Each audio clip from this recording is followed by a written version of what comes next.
Hey everyone, and thanks for tuning in to the Intro to Resume Quick Tips.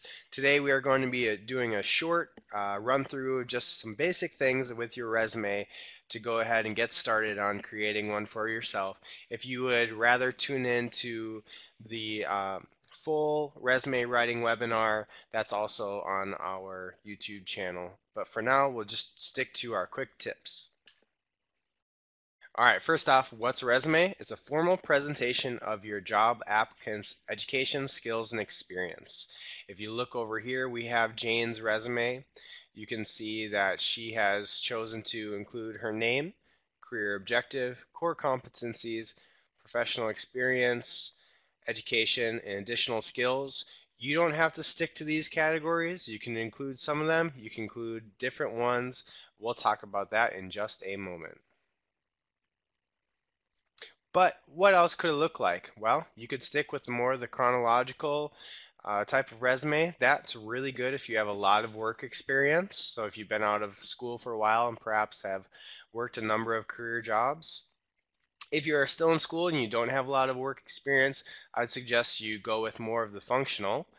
But I'll also let you know that the majority of resumes that I help students as well as recent graduates create are called the combination. This will use a few of your job experiences and then also highlight what you've been able to learn and do and experience while here at the University of Northwestern.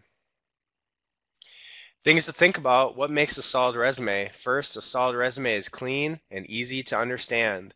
They do not take long to look over your resume, so if you can make it clean and easier to read, then you'll likely have them learning much more about you rather than spending their time trying to figure out how you've organized your resume. In that same vein, we're consistent. Consistent spacing, formats, and fonts. Times New Roman is probably the most common that I see, size 12 font, except for the title can be a little larger. Feel free to use bold, italics, and color, but use it sparingly.